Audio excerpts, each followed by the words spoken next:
Hi, this is Eric Boyce, CEO and Chief Investment Officer for BKA Wealth Consulting, and welcome to Charts of the Week for February 8th, 2021. Please see our disclaimer for some important information.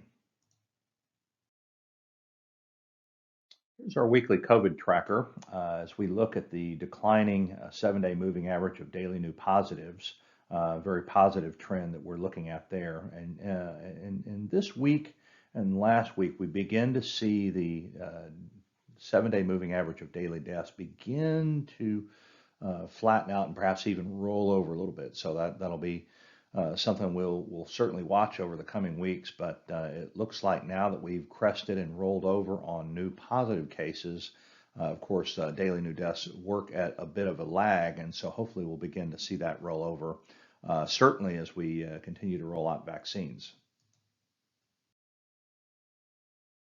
Here's our path to immunity that we've started showing you. This is compiled from a lot of different sources published by First Trust and repurposed here. But you can see the green bars are beginning to gain some momentum, and those are the vaccinations that are happening. Now, these are not necessarily full vaccines because we know people need 2 shots on the therapies that are out now. These are just doses administered. So obviously we continue to follow this. The green will become a much greater part of this overall chart, but as you can see, the blue down below represents the positive test.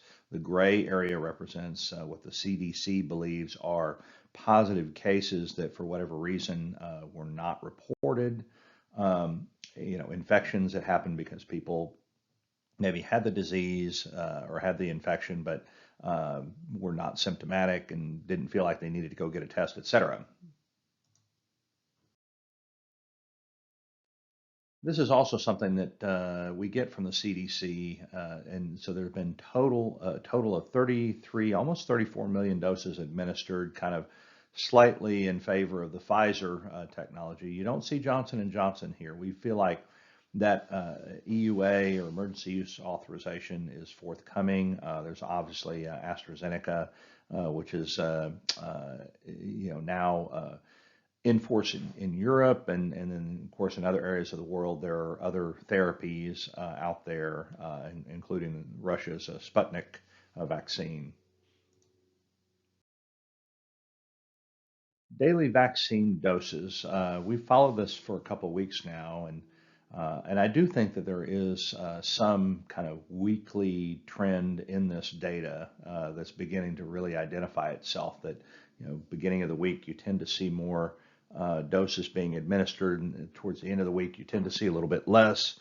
I'm not ready to kind of overly criticize the trends in this chart. You'd expect that those blue bars to continue to rise, but it looks like on a weekly basis they are. So as we're getting a little bit more sophisticated in the rollout, a little bit more diligent and prolific in how the doses are getting down to the local areas and into the vaccine or vaccination centers, I would expect these blue bars to continue trending up overall.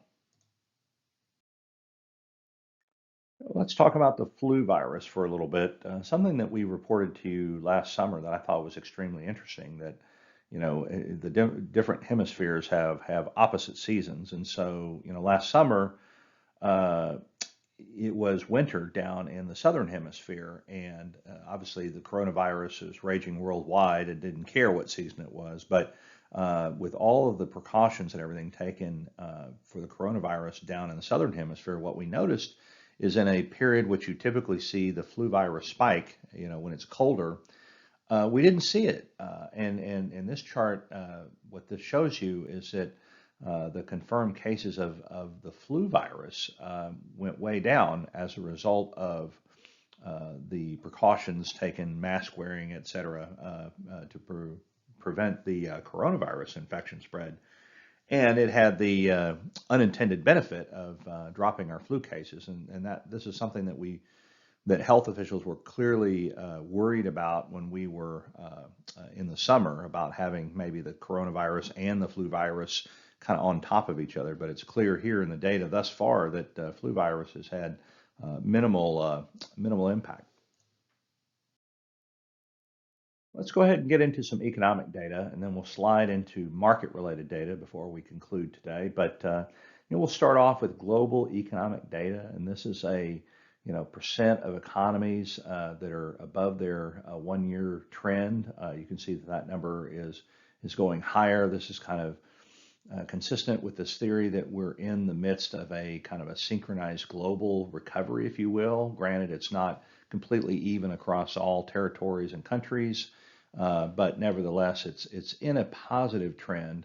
With that, this particular chart, we've been also tracking commodities and the growth of commodities, and particularly construction-related and industrial commodities. And you can see that on the other scale is also trending higher. So there's a really strong relationship between synchronized global growth and growth of commodities. So, obviously we're going to be paying attention from an investment standpoint on the commodity sector going forward, based in large part on these trends that we're seeing right here.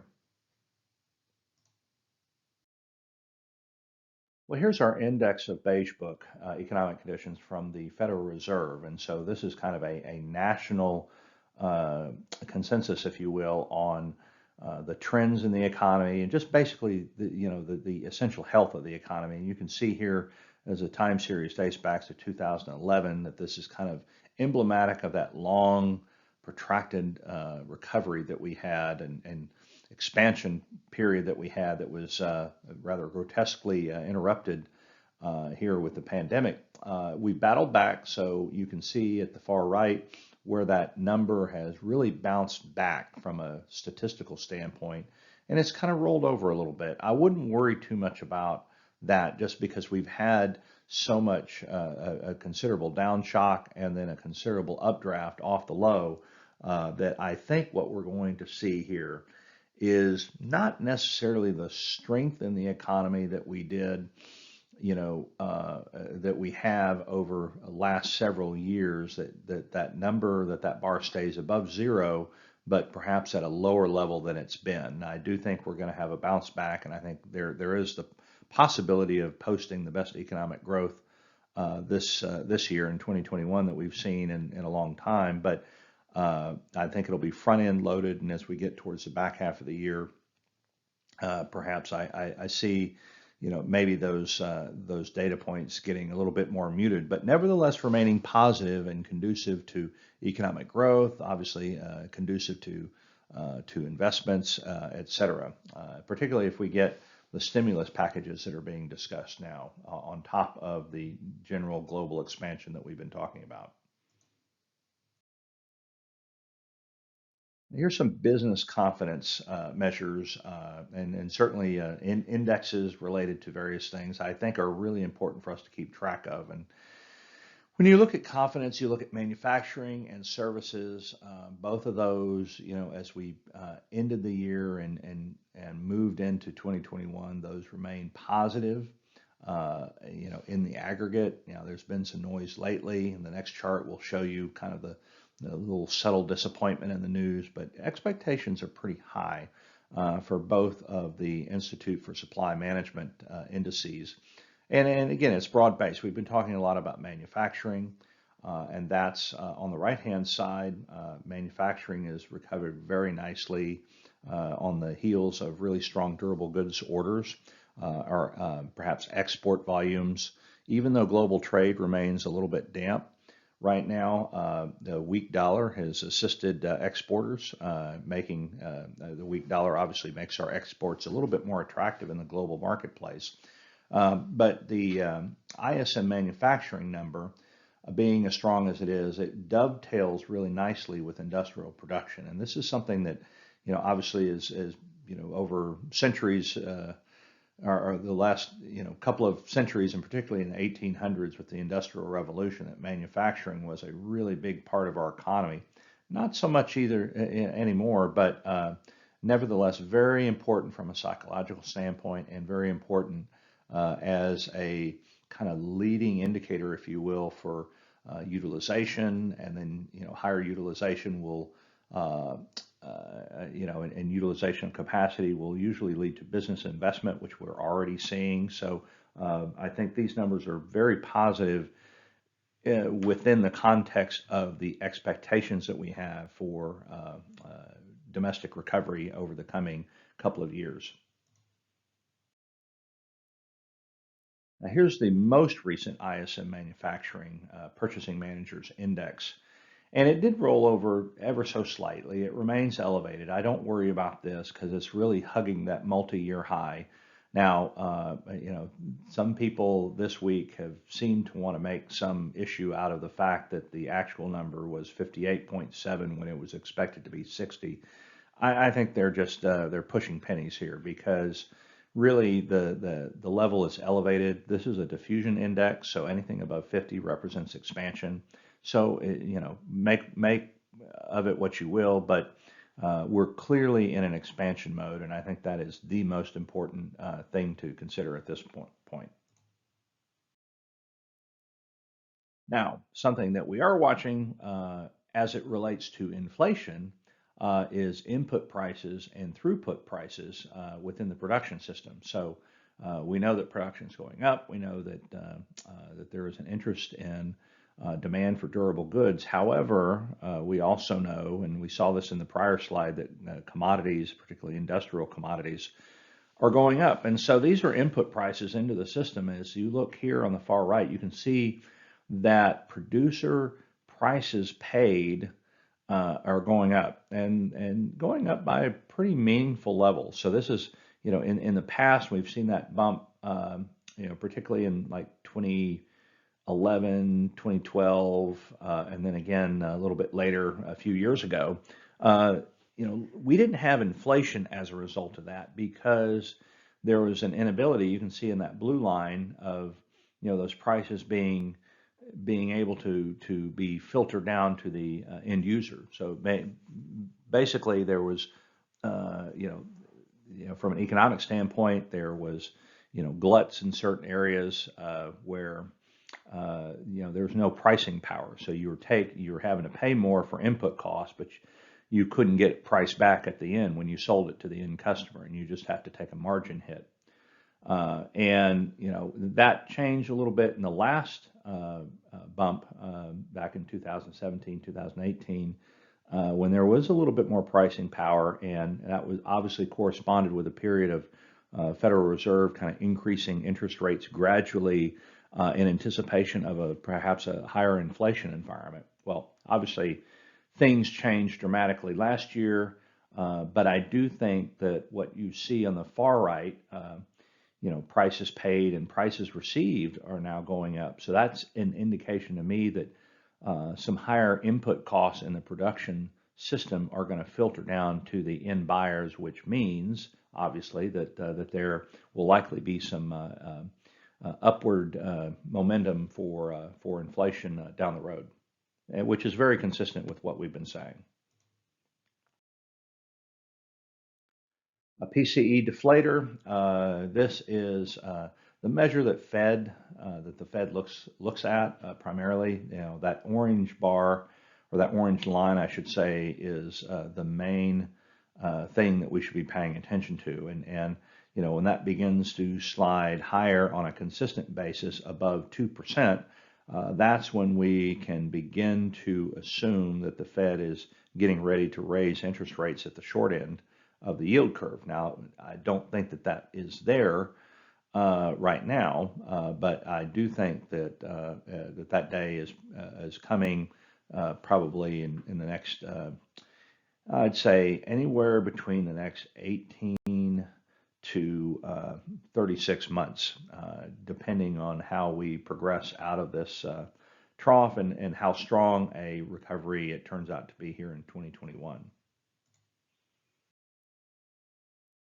We'll talk about the labor market for a couple of slides, and then households, et cetera, before we kind of begin to transition into the market-related data.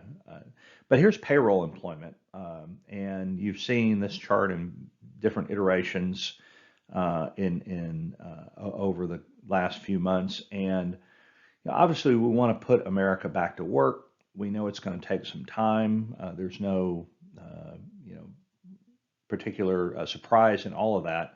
But it's always helpful to kind of ground ourselves with what the data actually looks like. And as much momentum as we were showing up to the pandemic, you know, we've leveled off. You know, we hit September and some of the data began to slow down.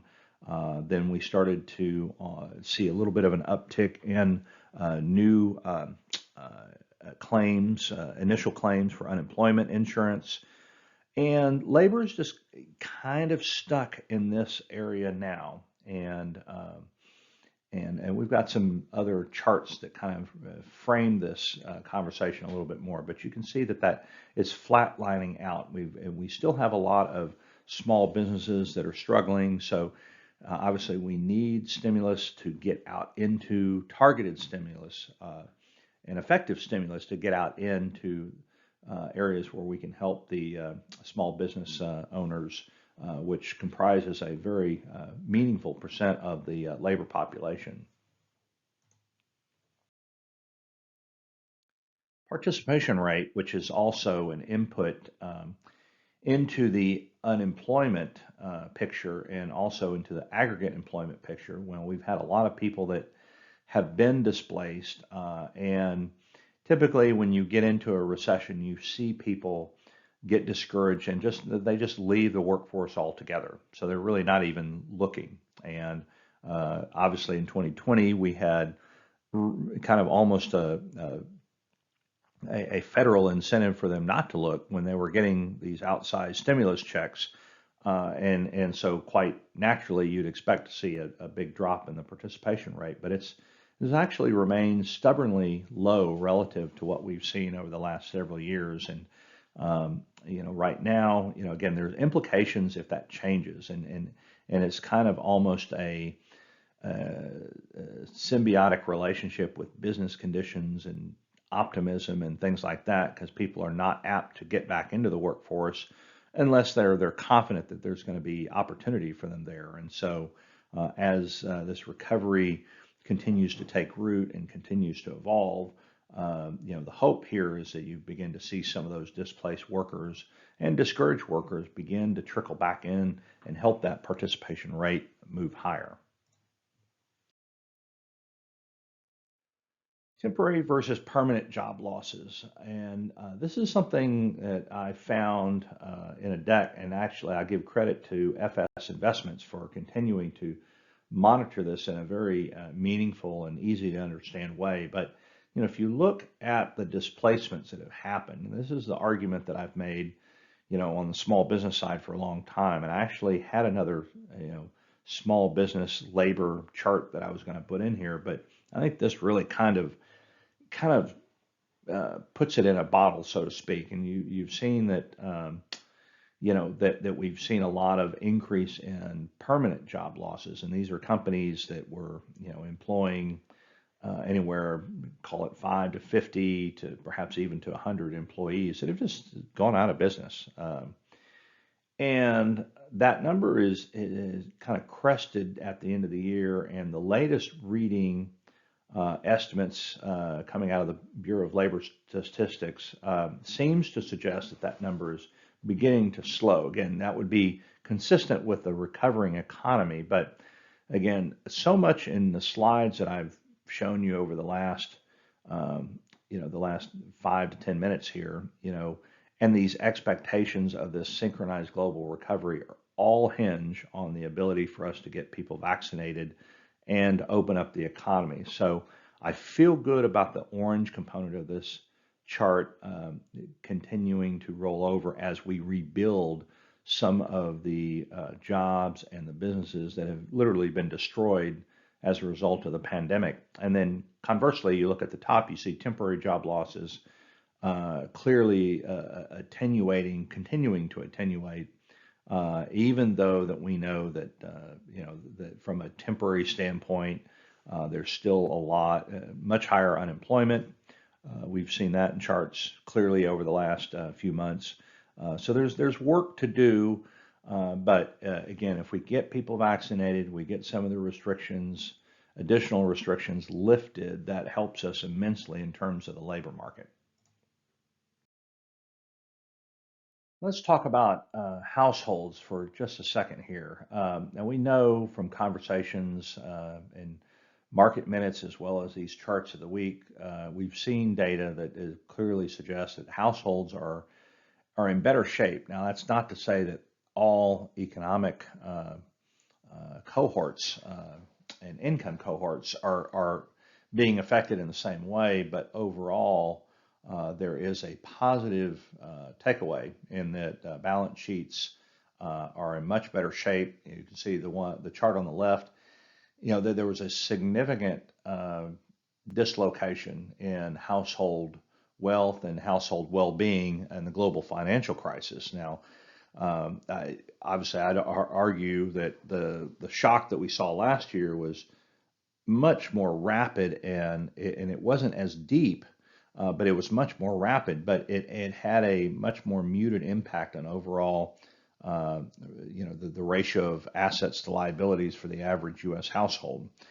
And on the right side, you can clearly see that that the stimulus money had an impact on the savings rate. We saw a huge spike, really almost a unprecedented spike in savings, and we knew that 33% annual savings rate was unsustainable, which obviously has played out because people are spending out of that surplus. But what you see here is that number remains stubbornly higher. Now it does look like it's in a downtrend. So average savings rates are anywhere between, I'll just call it in a rough sense, like 6.5% to 9% in a very rough sense.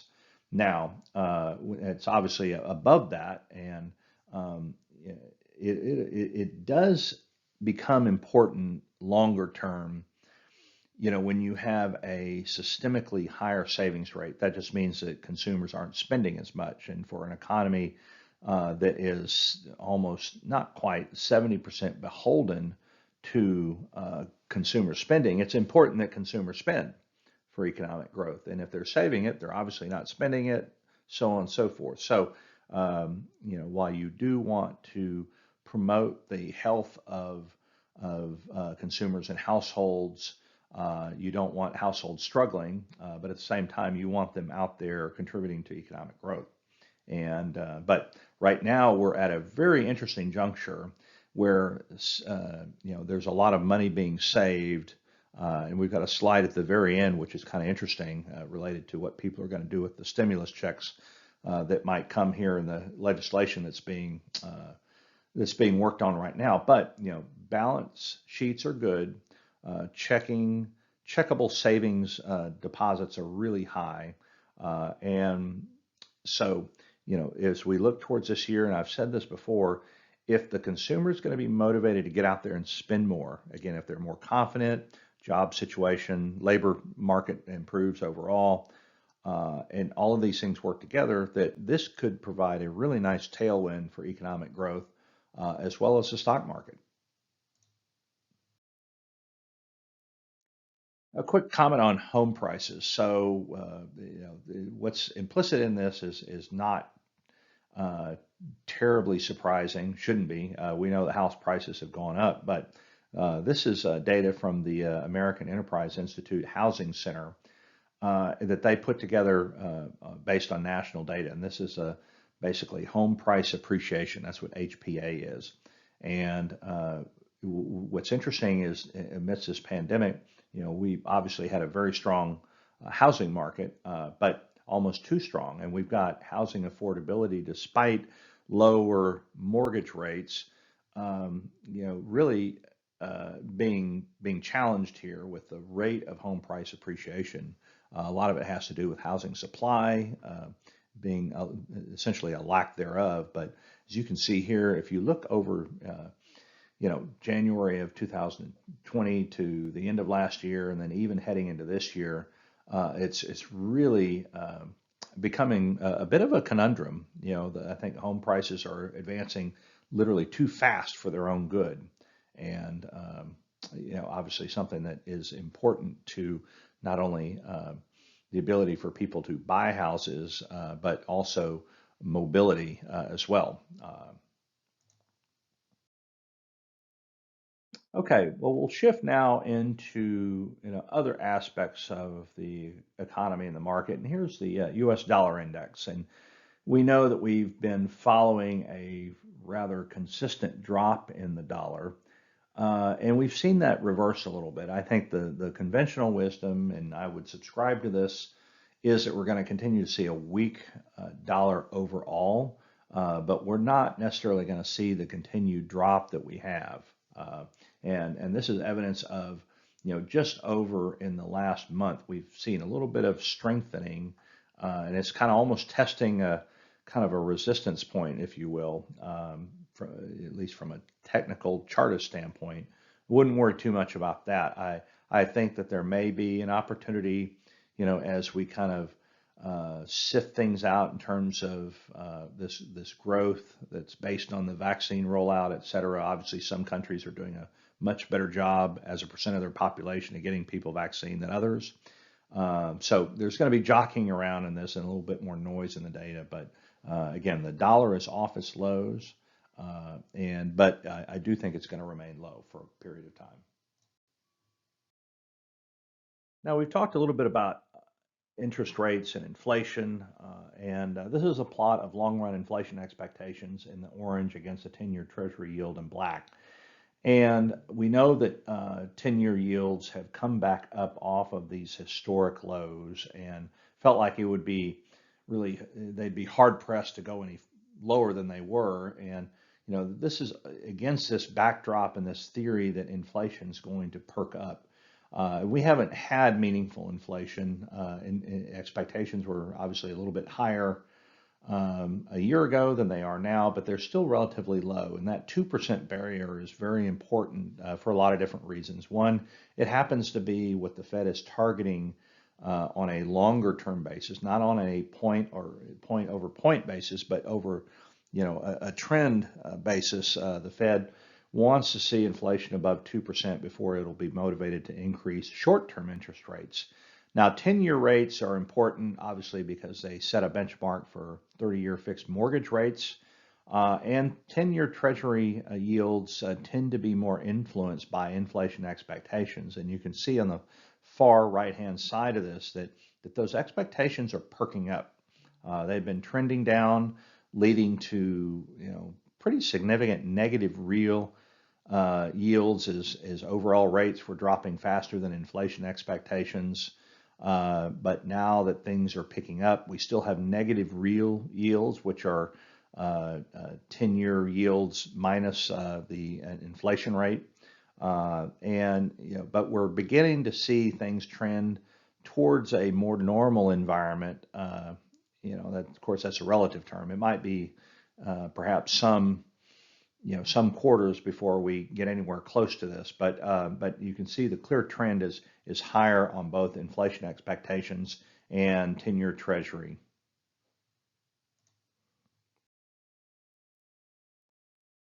The interesting chart, and I think we've talked a little bit about the froth in the market and kind of this what Alan Greenspan used to call irrational exuberance. Again, we've got a lot of liquidity in the market, a lot of investors, interestingly, both retail and institutional investors, trying to find a home and trying to find return. And this whole issue with GameStop over the last several weeks is very emblematic of what the real power of the retail investor is in this market, with so many different outlets, so many different platforms, very low cost platforms, and very low frictional trading capabilities for the retail investor to get involved. And this is just another example, which I thought was extremely poignant here. Now, obviously, we've been talking about tech stocks and particularly the FANG stocks and how they really led the market last year for a long period of time. This is a Goldman Sachs, this kind of light pink purplish line is the Goldman Sachs non-profitable tech. And this is plotted against the NASDAQ Composite Index, which we know has done fairly well. But the non-profitable techs, again, these are companies not making a profit. that, when you apply traditional valuation metrics to them, they don't show up as well because, you can't use an earnings based multiplier because they don't have them. But those stocks have really rocketed high. And if you look at this relative index down on the bottom, where it's just basically taking the non-profitable technology stocks and subtracting out the NASDAQ and creating an index out of it, it's just amazing what we've seen over the last year. Again, this is a sign that that these lesser performing, less creditworthy companies are just getting a real strong bid behind them. It doesn't make intuitive sense, but it is what is happening now. This is a chart that comes to us out of Bloomberg data, but it's from Alpine Macro. But if you look at in the upper side of this, you've got the S&P 500 Growth Index PE. So this is not the full index, it's just a growth component of that. We know growth has been strong. It's been outperforming value for a number of years.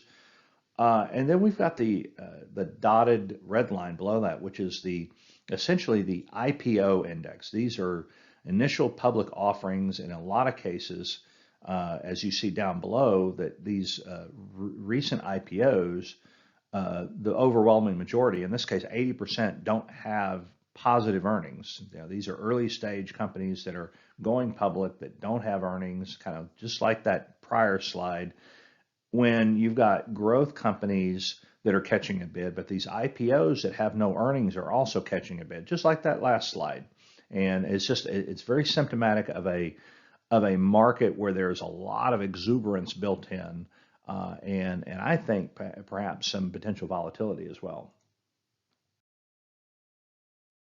Yeah, here's some more indicators, I guess, of what we see of, insofar as potential volatility is concerned. Now, these circles represent kind of low points on this chart, obviously, but these are the percent of stocks that are beating the S&P 500 over the trailing 12 months. And, we've talked enough about the impact of the FANG stocks in 2020 to certainly know that there was, really, really narrow leadership in the index for quite a long period of time. And so as a result, you have a large part of the index. And in this case, last year, it was, just over 30% of the index that actually beat the index. So you had 70% that didn't beat the index. And that just means that you're not having really as much breadth of performance in the market. Now, the situation improved as we got towards the end of the year, where you had more, I'll call it broader participation in what the index was doing.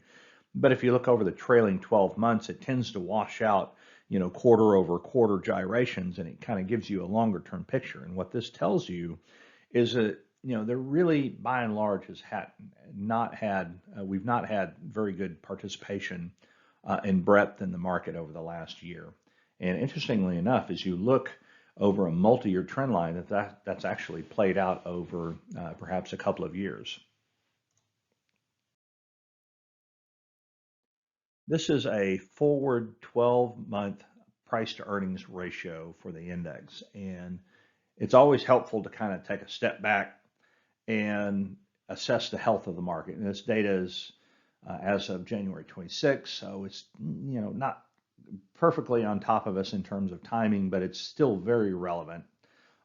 We did see a little bit of chop in the market in January, so you can see the kind of that noise at the end on the right-hand side of the chart. But still, if you look at forward PE ratios, they're still trading about 22 times. And so you've got to go back to the tech bubble to see that. And that, ironically, the tech bubble, which is kind of the last time on this time series that you saw numbers this high, this was a period in which earnings estimates were dropping. And so, in a denominator sense, if you've got lower numbers on your denominator, you're going to have higher multiples. Prices weren't falling as quickly as earnings were at that point in time, and now you've just got a case where even though you've got kind of expectations built into earnings and all this optimism in there, but you have prices that are leading it and basically already pricing in those earnings into the stocks. Here's our market earnings, and this is kind of the expectation issue that I was talking about.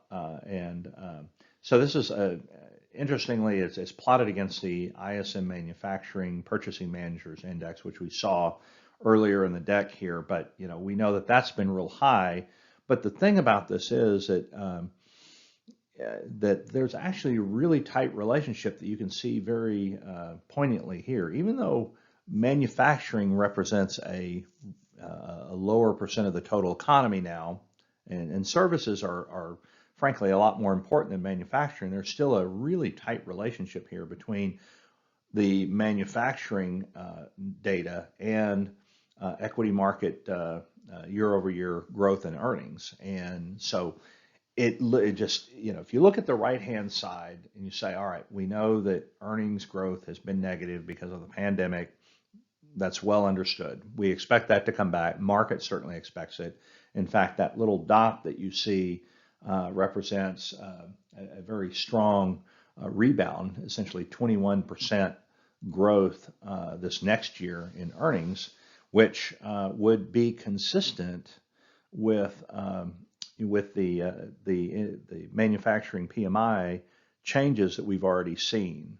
And so, and in this chart, basically you're advancing you're advancing the PMI by about 8 months to kind of link these two up and kind of sync them together. But again, last slide we talked about valuations being high and a lot of this expectation being built into the market. But when you look at this chart, kind of just looking at it through both sides of the lens, it would certainly seem to reason that we're going to have that kind of earnings growth based on this really relatively strong relationship that we've had in the past between earnings and PMI. So I just offer that up as maybe a counterpoint perhaps to the prior slide, maybe not suggesting that valuations are conducive, but this one clearly saying that, or clearly suggesting rather, that earnings might justify those multiples. Here we have the spread between the 30-year Treasury and the 2-year Treasury, and this reflects what we call the spread, and it kind of indicates what the slope of the yield curve is. And what I mean by that is it's clearly steepening here, and it continues to get a little bit steeper as short-term interest rates are really held right at zero, and then longer-term rates are beginning to migrate higher. We've already talked about the 10-year rates a few slides ago, beginning to move off of that trough, and we expect maybe 10-year yields to, move up perhaps another 40 or so basis points by the end of the year. And I think the trend is probably going to be similar here in that with that anchor at short term, on the short term side of the yield curve, that we might even surpass some of these levels that we've seen 5, 6, 7 years ago on terms of yield steepening. And the implications are good on a lot of different fronts. Longer term rates moving higher, better for savers, better for financial institutions. That it better enables them to manage their balance sheet, and is more profitable for them as their cost of funds versus the return on their assets improves. And so there are implications of this that are longer term that in some respects are helpful. What we just want to guard against is a rather stark steepening in these yields. And I think the risk that this could happen is kind of embodied in this whole thought of, if the Fed sends the wrong message, and creates kind of a taper tantrum, if you will, like we've seen before. I think that's the risk that we've got to watch out for. But a gradual steepening in the yield curve is not necessarily a bad thing. Real interest rates. This is something that we've talked about. You've seen this on the slide where we had the 10-year and inflation expectations, and this is kind of what that is. Real interest rates here have clearly migrated down. They've kind of held in that -1% rate. This is the implications of this are that you have maybe more interest in gold and commodities. It's conducive to holding the dollar's value down. This is one of the reasons why I feel like the U.S. dollar is going to, even though it's kind of picked up a little bit year to date, that it's going to remain relatively subdued. Yeah, again, that's not the U.S. is not the only area that's dealing with this. The European Union is clearly in the same type of conundrum as well.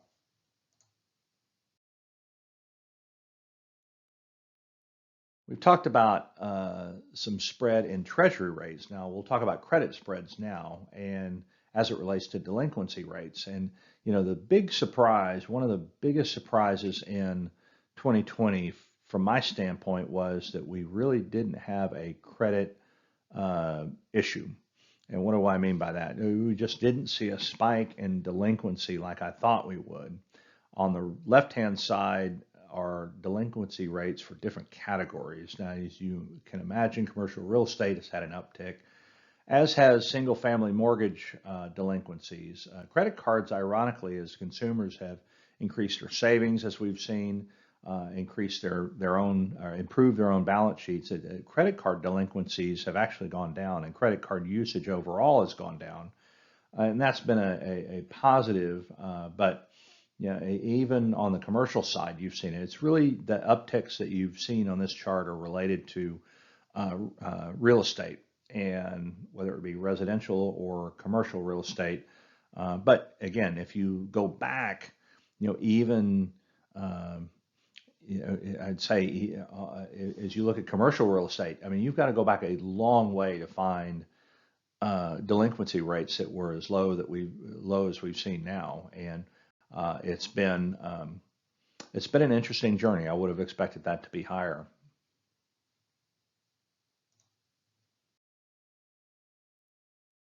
Traditional fixed income. This is something I've shown in the past. This comes from FS Investments, and I think it really kind of hits home the conundrum that financial planners have in dealing with these forward expectations. I mean, we have seen a consistent drop in long-term interest rates over many decades. That's pretty well understood in the financial services industry. And even last year, we had, as we entered the pandemic, and the Fed responded with their own monetary stimulus by dropping interest rates basically to zero at the snap of a finger.